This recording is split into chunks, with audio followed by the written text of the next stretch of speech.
ایک horror film جو 2017 میں ریلیز کی گئی تھی۔ اس فلم کا نام ویرونیکا تھا۔ ویسے تو یہ اسپینش زبان میں تھی، لیکن اس کو ڈبڈ کر کے ساری دنیا نے دیکھا تھا۔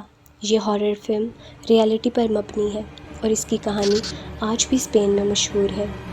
یہ کہانی ایک لڑکی کی ہے جس کا نام اسٹیفانیہ تھا۔ یہ لڑکی اسپین کے شہر میڈرڈ میں رہتی تھی۔ اس کی عمر 18 سال تھی۔ یہ 1991 کی بات ہے۔ گرمیوں کے دن تھے۔ یہ لڑکی میڈرڈ کے ایک ہسپتال میں کوما میں تھی اور یہاں ہی اس کی موت ہو گئی تھی۔ عجیب بات یہ تھی کہ ڈاکٹرز کو کچھ سمجھ نہیں آیا کہ اس لڑکی کی موت کی اصل وجہ کیا تھی۔ اس لڑکی کی اچانک اور بے وجہ موت نے پورے اسپین کو خوف میں ڈال دیا تھا۔ دوستو، 1 سال پہلے اسٹیفانیہ کی زندگی میں سب کچھ ٹھیک تھا اور اسٹیفانیہ کالج بھی جایا کرتی تھی۔ اس کے ساتھ اس کی بہن بھی جاتی تھی، لیکن ایک دن اس نے اپنے دوستوں کے ساتھ مل کر پلان کیا وہ AOG بورڈ کو یوز کریں گے۔ اسٹیفانیہ نے اپنی بہن کی ڈیوٹی لگائی کہ وہ دروازے پر کھڑی ہو کر دیکھے گی کہ کوئی ٹیچر نہ آ جائے، لیکن سب کچھ اس کے برعکس ہوا۔ انہیں ایک ٹیچر نے دیکھ لیا اور اس AOG بورڈ کو اٹھا کر دیوار پر دے مارا، لیکن پھر جو سب نے دیکھا وہ قابل یقین نہیں تھا۔ اس بورڈ میں سے دھواں نکلنے لگا اور وہ دھواں اسٹیفانیہ کے منہ میں چلا گیا۔ اس سب کے بعد اسٹیفانیہ کی طبیعت بہت خراب رہنے لگی تھی۔ اس لڑکی کو نیند نہیں آتی تھی۔ جب بھی یہ اسے انتہائی خوفناک خواب نظر آتے تھے، وہ اٹھ کر بیٹھ جایا کرتی تھی۔ اس کو خواب میں ایک سایہ دکھائی دیتا تھا جو اس کو اپنی طرف بلا رہا ہوتا تھا، لیکن یہ بات مزید خراب ہو گئی۔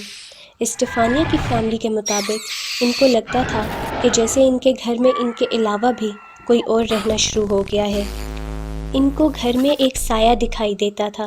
یہ سایہ اسٹیفانیہ کے پیچھے پیچھے چل رہا ہوتا تھا۔ یہ لڑکی اپنی فیملی کو بتاتی تھی کہ اس کو کسی کی آوازیں سنائی دیتی ہیں، کوئی اس کو کہہ رہا ہوتا ہے کہ ہمارے ساتھ چلو۔ یہ لڑکی اب روزانہ بے ہوش ہونا شروع ہو گئی۔ اس کی ماں کے مطابق جب یہ ہوش میں آتی تھی تو بتاتی تھی کہ یہ ایک ایسی جگہ پر تھی جہاں ہر طرف دھند چھائی ہوئی ہوتی تھی۔ اس کا باپ اس کو کئی دفعہ ہاسپٹل بھی لے کر گیا، لیکن یہ ٹھیک ہونے کا نام نہیں لیتی تھی۔ ڈاکٹرز کہتے تھے کہ یہ بالکل ٹھیک ہے۔ اس کے ٹیسٹ، اس کے اسکینز، سب کچھ ٹھیک آتے تھے اور پھر حالات مزید خراب ہونا شروع ہونے لگے۔ اس کی فیملی کے مطابق اب چیزیں اپنی جگہ سے خود بخود گرنے شروع ہو گئی تھیں۔ اب اس کا اثر اسٹیفانیہ کے بہن بھائیوں پر بھی ہونے لگا۔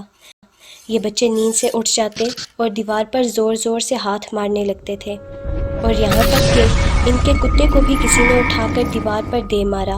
حالات تب زیادہ خراب ہونے لگے جب اسٹیفانیہ نے اپنے بہن بھائیوں پر حملہ کرنا شروع کر دیا۔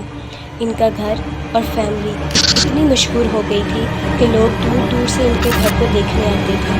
پھر یہ کہانی اختتام کی طرف جانے لگی۔ ہوا یوں کہ کچھ دنوں بعد اسٹیفانیہ کا دماغ بند ہو گیا۔ اس کو ہاسپٹل لے جایا گیا تو ڈاکٹرز نے بتایا کہ یہ کوما میں چلی گئی ہے، اور پھر ایک دن اسی حالت میں اسٹیفانیہ کی موت ہو گئی اور ڈاکٹرز بھی حیران رہ گئے کہ آخرکار اس کی موت کی وجہ کیا بنی۔